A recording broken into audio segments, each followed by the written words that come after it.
morning, guys. Good morning. Hey, I hope you enjoyed my last video. But today I'm going to talk about how I got started in real estate and really focused on property preservation, right? I've been in real estate for a little bit. My first house, I bought and sold it and flipped it and started a new business. But I'm going to talk about property preservation, how I got started in property preservation, right?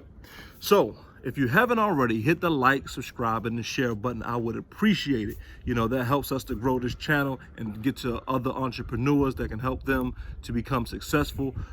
So make sure you guys hit the like and subscribe button and share this with everyone you know. So today I'm going to tell you guys how I got started in property preservation. For all those that are reserved or you don't know what I'm talking about, you can see my last video, check out my channel, or you can go to my website at IamCharlesGibbs.com. So I was talking yesterday about getting involved in property preservation and how I got started. So basically I got started, I told you guys a while back in a couple of videos that a guy introduced me to it. You know, I was just having a regular conversation about a lot of different things. I said, hey, what do you do? He told me what he did. I said, oh, okay, I never heard of that. That's interesting, property preservation.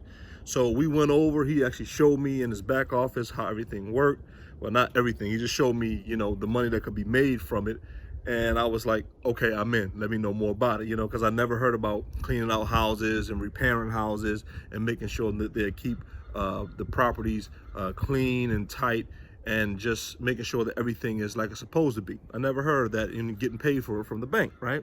And a lot of people may heard of it and they may say that they're bank trash outs or foreclosed trash outs, those type of things. And that's very true. That's how people, you know, that's how they call it, you know, that's what they say.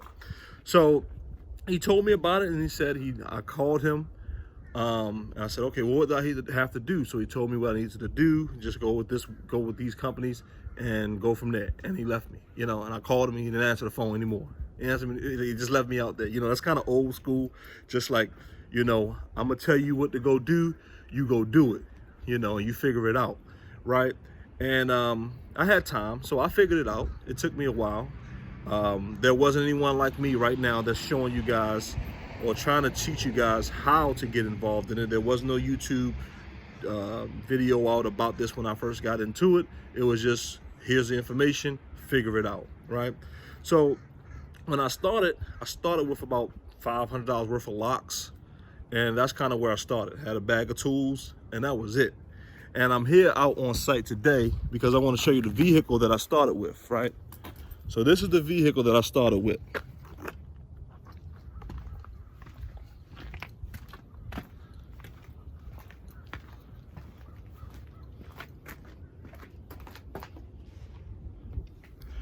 Right, so this is the Chrysler. This is a Chrysler Sebring, a 2006 Chrysler Sebring. And you know, some people say, well, I don't have a pickup truck. Neither did I. I got one now, but I don't have a pickup truck. I don't have this. Like, you make excuses for not getting started. And I'm telling you guys, the most important thing is to get the information so that way you can prepare yourself so you know what's going to come. You know what's going to happen, right? And that's one of the most important things. When I started my mental health practice, it started, you know, I had a mentor. They gave me, I spent about $2,500 for a book that told me everything that the state wanted to see. Now, it didn't tell you how to do anything. It was just saying, here's what the book and what the policies and procedures that you must have. And this is what we're expecting to see when we come to your facility and we inspect you, right? That was in another business. And I paid for it. And then I paid for mentorship, you know, to help me advance me faster through the process. Because again, when it's money to be made, guys, if you guys are doing Uber or Lyft, that's okay, that's good. You know, it's pretty simple. You get in the car, you fill out the application, you get in your car, you go drive to where they tell you A to B.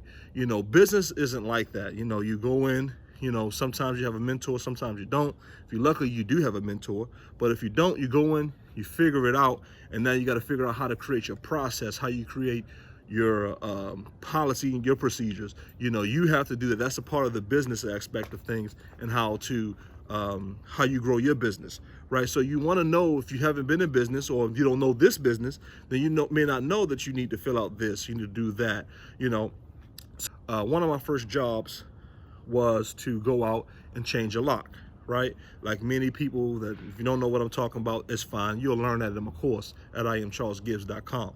So when I first went out there, it was a lock change and a grass cut.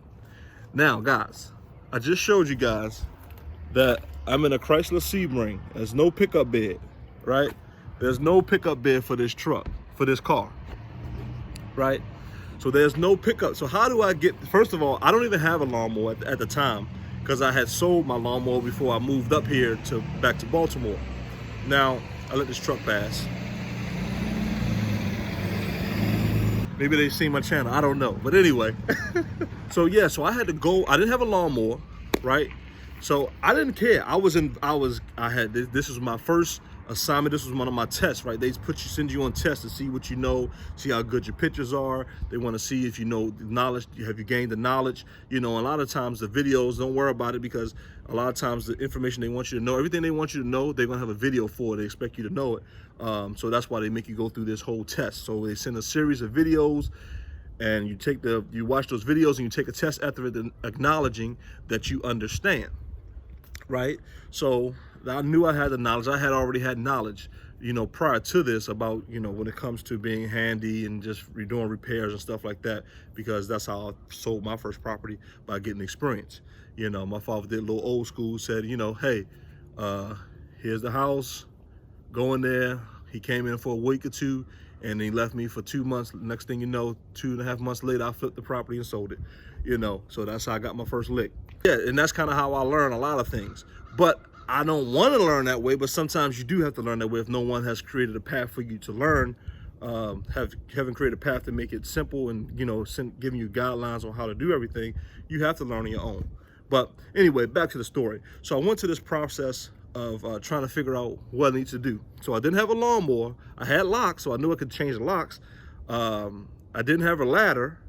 I had to check the roof, right? So I went into this thing not knowing a lot of things. I knew I didn't have everything I needed because I know it's still with a house, you know, but I wasn't going to let that stop me. So they sent me out to do this property. I had to, you know, I was going to get tested on it, and I also had to clean out the property. So I do a lock change, cut the grass, and then make sure that everything inside the house was clean, right?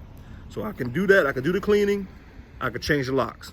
Couldn't get on the roof in this car, and I didn't have a lawnmower, so how I was going to cut the grass. So what I did was I took 2 days. First day I came, changed the locks, cleaned the place, right? The second day I came, I brought and the first day also, I borrowed a ladder from my father, I think. I borrowed the ladder from him.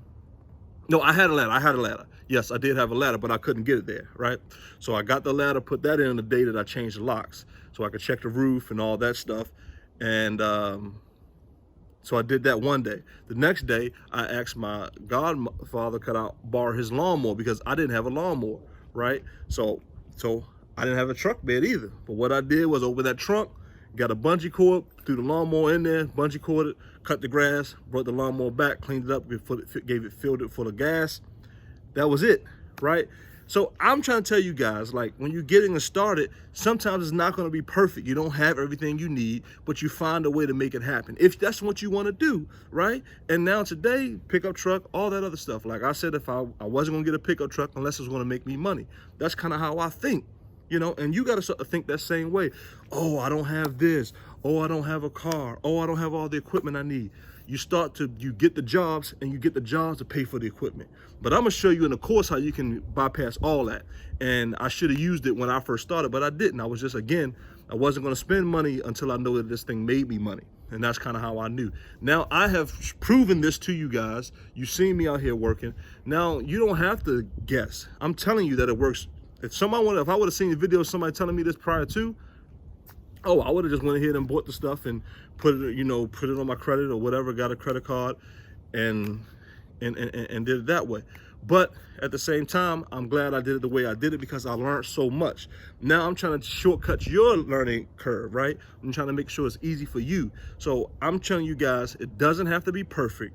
This is a way for you to get into real estate without ever having to sell anything and also create a business. Now this is just if you look at your business of being a vertical, right, this is the ground level. So now you start property preservation, you got people working for you. Now you start something else on top of it that's dealing with property preservation. Or you do something else that's dealing with construction. Or there's a lot of things that we can get into, and we'll get into that maybe in the course. Well, definitely in the course, but maybe we'll talk about it on the channel a little bit more. But I want to tell you guys, you don't have to have everything perfect to get started. Sometimes, and this doesn't even have to go for property preservation, but these are the people that are getting property preservation. I want you to know this, as well as the people that are not getting property preservation. It doesn't have to be perfect. A lot of times you just need to get started. And once you get started, guess what? Your natural instincts will kick in. And then you'll start to figure out, maneuver, how can you move around? How can you get things done? And that's what I'm here for, to help you in this process, right? I want to show you guys how you can do it. I've shown you guys how you can do it. You can go back and watch most of my videos and figure out that some things you'll just learn. You'll pick up as you go along. And then there's a learning curve that I want you to just know that you don't have to go through it, but if you want to, that's fine. But hey guys, it can be done. You just got to put your mind to it, and you got to want to do it. You got to want to, and know that it's not going to be perfect, and sometimes all you need to do is just get started. I am CharlesGibbs.com. Make sure you go see me. I appreciate you. I'll see you on the next one.